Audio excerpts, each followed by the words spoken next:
अस्सलाम वालेकुम, सुबह ख़ैर बख़ैर अगले कैसे हैं आप सब। मेरी दुआ है जहाँ रहें खुश रहें आबाद रहें।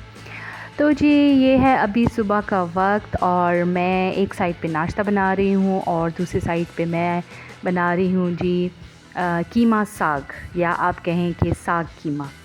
ठीक है, तो हाँ चलें जी आज का करते हैं व्लॉग शुरू। तो जी मेहमान जो हैं वो कल ही जा चुके हैं। कल सुबह के नाश्ते के बाद उनकी वापसी हो गई थी, तो उनकी वजह से घर में बड़ी रौनक थी। बच्चे थे तो मेरे भी बच्चे उनके साथ मसरूफ़ थे, बड़ी रौनक थी। लेकिन अब इतनी खामोशी हो चुकी है।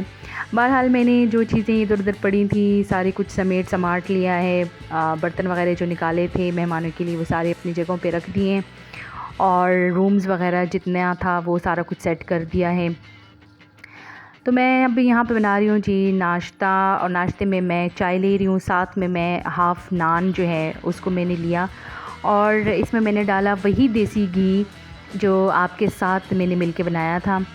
और दूसरी साइड पे जी बन रहा है उस मैंने कीमा अभी रखा है फ्राई करने के लिए। पहले मैंने ऑयल में प्याज डाला, उसको फ्राई किया, फिर टमाटर और ग्रीन चिलीज़ और लहसुन को मैंने ग्राइंड करके वो भी डाल दिया, साथ में कीमा भी डाल दिया ताकि ये इसका पानी जो है वो ड्राई हो जाए। इस पे मैंने सर ढक दिया था।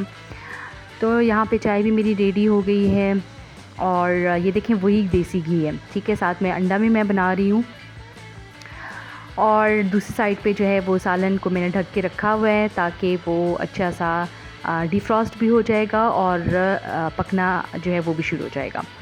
ये जी नाश्ता मेरा रेडी हो गया है। जितनी देर में मैं नाश्ता करूँगी उतनी देर में कीमा जो है वो डिफ्रॉस्ट हो चुका था। तो जी कीमा डिफ्रॉस्ट हो गया था। अब मैं इसका पानी सुखा दूँगी ताकि ये थोड़ा सा मैं इसको ना ऑयल इसका निकल आए और मैं इसको थोड़ा बहुत फ्राई कर लूँ ताकि इसका कच्चापन जो है वो दूर हो जाएगा। यहाँ पे ये देखें पानी इसका ड्राई हो चुका है, ऑयल भी इसका निकल आया है। अब मैं इसको अच्छे से फ्राई करके ना और मैंने इसमें पानी डाल दिया, मुनासिब सा पानी डाल दिया ताकि ये अच्छी तरीके से पक जाए। जितनी देर में वो पक रहा था उतनी देर में मैं स्टोर में आ गई और साथ साथ कर रही हूँ जी हस्बैंड के कपड़े प्रेस। मेड तो बाकी कपड़े कर लेती है लेकिन उनके जो हस्बैंड के ऑफ़िस के कपड़े हैं वो मैं ख़ुद प्रेस करती हूँ, क्योंकि सारी बात है मेड को उस तरह करना नहीं आता, प्रेस करना नहीं आता।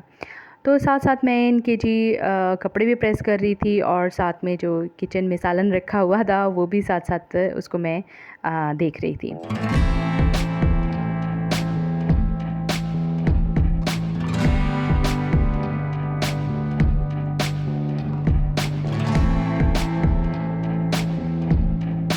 तो जी मैं यहाँ पे किचन में आ गई।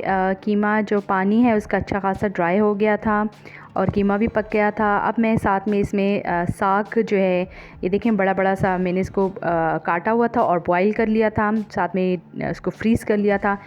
अब मैं इसको डाल रही हूँ। ये चूँकि फ्रीज़ है तो साथ में कीमे में थोड़ा सा पानी था तो मैंने कहा कि साथ में ये डिफ्रॉस्ट भी हो जाएगा। यहाँ ये देखें इसकी ये लुक आ रही है, ये डिफ्रॉस्ट हो गया है। अब मैं इसको थोड़ा सा छोड़ दिया था कि इसका पानी बिल्कुल ड्राई हो जाए और ऑयल उसमें से निकल आए। ये देखें ऑयल इसका निकल आया था। तो यहाँ पे बस ये फ़ाइनल हो गया है। अब इसमें आखिरी इंग्रेडिएंट जो है वो है सूखी मेथी, वो मैंने डाल दिया। अच्छा, अगर आप जब साग पकाएं उसी टाइम पे भी आप सूखी मेथी डाल सकते हैं, लेकिन मैंने आखिर में इसमें ऐड कर दिया था। इसकी खुशबू जो है वो बहुत ज़्यादा अच्छी खुशबू इसकी आती है और इसका टेस्ट भी बहुत अच्छा होता है। बहरहाल इसको मैंने मिक्स कर दिया है और ये इसकी है जी फ़ाइनल लुक, और साग कीमा हमारा रेडी हो गया था। ये देखें इतना कोई ज़बरदस्त माशाल्लाह ये बना है ना।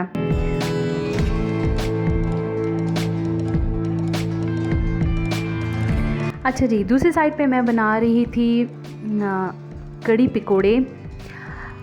दही लिया, उसमें तकरीबन 2 चम्मच भर के मैंने बेसन डाल दिया था और साथ में थोड़ा सा मसाला, मिक्स मसाला जो है वो डाला और नमक डाल के मैं इसको ब्लेंड कर दूँगी।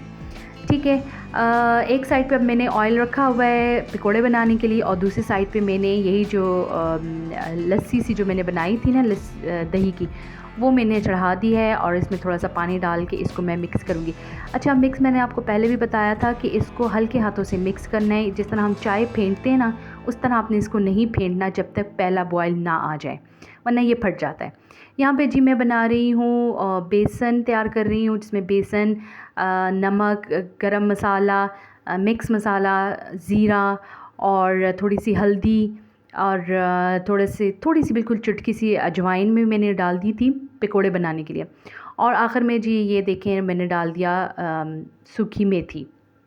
इसका मैं बैटर बना के, और सब्ज़ी मैंने पहले से काटी हुई थी, प्याज था उसमें, ग्रीन चिलीज़ थी और साथ में बंद गोभी थी। अगर आप चाहें तो आप सादा दही, ये बेसन के जो पकोड़े होते हैं वो भी आप बना सकते हैं, सब्ज़ी ना भी डालें, लेकिन जितना गुड़ डालेंगे उतना ही मीठा होगा। बहरहाल ये देखें खस्ता पकोड़े रेडी हो चुके हैं।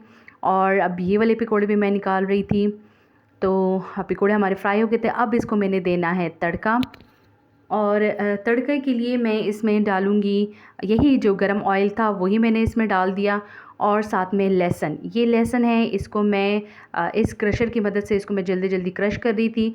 अच्छा, अगर आप लहसुन छील के इसको फ्रीज़ भी कर लेना और फिर कांटे की मदद से जल्दी जल्दी आप इसको हल्का से भी प्रेस करेंगे तो वो बहुत मज़े से बिल्कुल ऐसे कुटा कुटा सा होगा। यहाँ पे मैंने लहसुन इसमें डाल दिया है और इसको मैं कर रही हूँ फ्राई। और फ्राई के लिए इसका थोड़ा सा कलर डार्क मैं रखूँगी, क्योंकि वो कढ़ी में जब जाएगा तो वो उसका सारा कलर जो है वो डिस्चार्ज हो जाता है। तो और थोड़ा सा ब्राउन रखें तो कढ़ी का कलर बहुत खूबसूरत आता है। यहाँ पे जी मैं लहसुन को कर रही हूँ ब्राउन। साथ में जैसे ही वो देखें ब्राउन हो गया है, अब मैं इसमें डाल रही हूँ 2-3 ग्रीन चिलीज़, मिक्स मसाला, ज़ीरा, और ये इसको मैंने दे दिया है तड़का। ये है जी इसकी फ़ाइनल लुक। कढ़ी हो गई थी मेरी रेडी। तो जी मेरी कढ़ी रेडी थी। अभी मैं बच्चों को लेके जाऊंगी फ़ोटोशॉप पे, और उनकी कुछ पासपोर्ट साइज़ पिक्चर्स चाहिए थी स्कूल के लिए, तो वो उनको मैं वहाँ लेके जा रही हूँ। आखिरी क्लिप मैं उसी का लगा दूँगी। तो जी आज का व्लॉग मेरा इतना था। अगर आपको पसंद आए तो लाइक, शेयर, सब्सक्राइब ज़रूर कीजिएगा। अगर मेरे चैनल पे न्यू हैं तो सब्सक्राइब भी कीजिएगा और बेल आइकन को भी प्रेस करें, ताकि जो भी न्यू वीडियो मिले तो आपको नोटिफिकेशन उसका चला जाए। अगर ज़िंदगी रही तो इंशाल्लाह मुलाकात होगी अगले व्लॉग में। तब तक अपना बहुत ज़्यादा ख्याल रखें। अल्लाह हाफिज़, अल्लाह पामान।